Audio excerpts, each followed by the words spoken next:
Ano ang batayan ng dalawang pinakamahalagang utos? Walang iba kundi pag-ibig. Ibigin mo ang Panginoon mong Diyos. Yun ang pinakamahalagang utos. At ang ikalawa, ibigin mo ang iyong kapwa gaya ng pag-ibig sa iyong sarili. Ano ang tanda at marka na suot-suot ng mga alagad ni Kristo? Pag-ibig. Sabi ng Panginoon, kung kayo'y may pagmamahal sa isa't isa, makikilala ng lahat na kayo'y mga alagad ko. Ano ang nananatili? Maglaho man ang pag-asa at pananampalataya. Sabi sa unang sulat ni San Pablo sa mga taga-Korinto, nananatili ang tatlong ito, ang pananampalataya, pag-asa at pag-ibig. Ngunit ang pinakadakila sa mga ito ay ang pag-ibig. Mga kapatid, ang pag-ibig ay walang iba kundi ang Diyos. Yun ang sabi ni San Juan sa kanyang unang sulat, ang Diyos ay pag-ibig. Siya ang Diyos na ayon sa unang pagbasa ay handang tumulong anumang oras, at ang Diyos na nagkaloob sa Israel ng kanyang mga tuntunin sa pamamagitan ni Moises.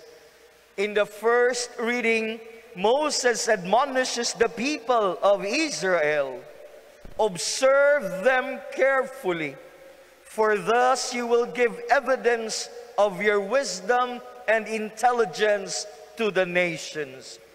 The commandments have been handed to Israel as a testament, bilang kasulatan ng tipanan ng pag-ibig. A covenant of love. At ano ang tipanan? Sabi sa aklat ng Exodus, I will take you to be my people, and I will be your God. Ang katapatan at pagsunod ng mga Israelita sa mga kautusan ay pagpapahayag na ng kanilang pag-ibig sa Diyos. Sa panahon po ni Jesus, among the Jews, ang mga Pariseo at Eskriba, ang mga relihiyoso at mga leader o mga guro ng sambayanan. As teachers and guardians of the law, they were determined not to break the law or any of God's commandments. And so they devised a rather complicated system of tradition that will prevent them from breaking the law of Moses.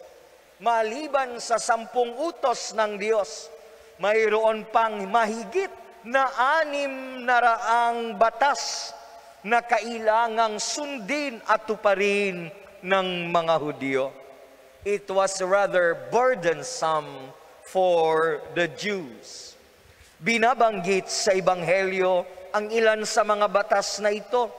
Ang mga Hudyo, lalo na ang mga Pariseo, ay hindi kumakain hanggat hindi nakapaghuhugas ng kamay. Hindi rin sila kumakain ng anumang galing sa palengke nang hindi muna ito hinuhugasan.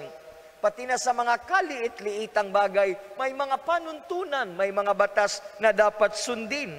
Halimbawa, ang tanging paraan ng paghuhugas ng mga inuman, ng mga saro, ng mga sisidlang tanso, pati na ang pag-aayos ng higaan.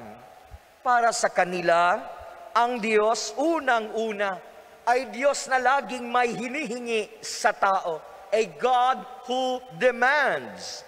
Para sa kanila, ang kasulatan sa lumang tipan ay binubuo ng mga rules, mga panuntunan at mga batas na kailangang sundin at gawin ng lahat sa lahat ng oras at sa lahat ng pagkakataon. Iyan ang pananaw ng mga Hudyo, lalo na ng mga Eskriba at mga Pariseo. But for Jesus, as well as the Old Testament believers, God is primarily gracious and merciful, is slow to anger, and abounding in steadfast love. Maliban po dito, sa pananaw ng mga Pariseo at mga Eskriba, ang tinitingnan ng Diyos lamang ay ang kanilang external compliance ng mga kautusan o batas ng Diyos. Righteousness for them means sumunod ka sa batas, gawin mo ang mga tuntunin, then you are a righteous person. Kaya naman sa Ebanghelyo, tampok sa linggong ito, sinansala ng mga Pariseo ang mga alagad ni Kristo. At ito ang sabi nila sa Panginoon, dahil hindi naghugas ng kamay sa paraang naaayon sa turong minana nila bago sila kumain. This is not only unhygienic for the scribes and Pharisees. This practice makes the disciples unclean because they have violated the law. Ang pananaw nila, tinitingnan lamang ng Diyos yung external obedience sa batas. But for Jesus, God looks at the heart of the person. Ganito ang pahayag sa unang aklat ni Samuel. Si Yahweh ay hindi tumitingin ang katulad ng pagtingin ng tao. Panlabas na anyo ang tinitingnan ng tao, ngunit sa puso tumitingin si Yahweh. And so as a response, Jesus mirrors to them the prophecy of Isaiah about the chosen people of God. Ang sabi ng Panginoon, "These people honors me with their lips, but their hearts are far from me. In vain do they worship me, teaching as doctrine human precepts." Dagdag pa ni Jesus, "Niwawalang kabuluhan nga ninyo ang utos ng Diyos, at ang sinusunod ninyo'y ang turo ng tao." And Jesus goes to declare, hindi ang pumapasok sa bibig ng tao ang nakapagpaparumi sa Kanya sa mata ng Diyos, kundi ang mga nagmumula sa Kanya. Nasa loob ng tao, nasa puso ng tao ang nakapagpaparumi sa atin. Bakit daw po? What is in the hearts of men and women? Sabi ng Panginoon, sapagkat sa loob, sa puso ng tao, nagmumula ang masasamang isipan na nag-uudyok sa kanya na gumawa ng masama at di mabuti, katulad ng isipang makiapid, magnakaw, pumatay, mangalunya, mag-imbot, at gumawa ng lahat ng kabuktutan. Let us check our hearts right now.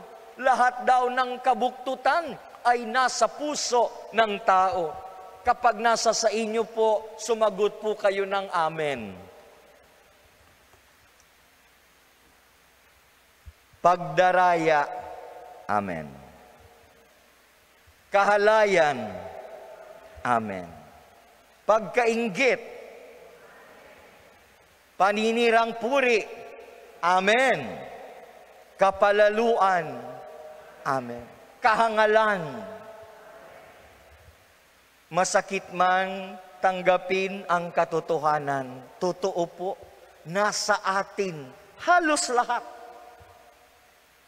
Aminado tayo na nasa sa atin ang mga masasamang kaisipan at mga gawang ito.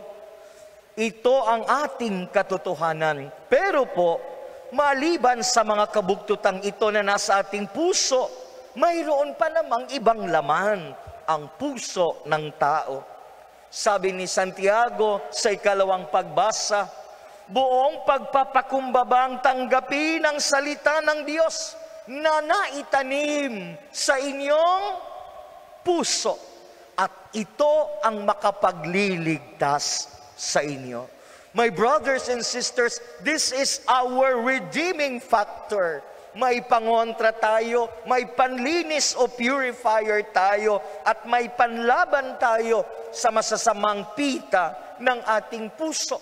Walang iba kundi ang salita ng Diyos. But what is the proof that the Word of God has been planted in our hearts? St. James says, "Be doers of the Word, and not hearers only." Mamuhay kayo ayon sa salita ng Diyos.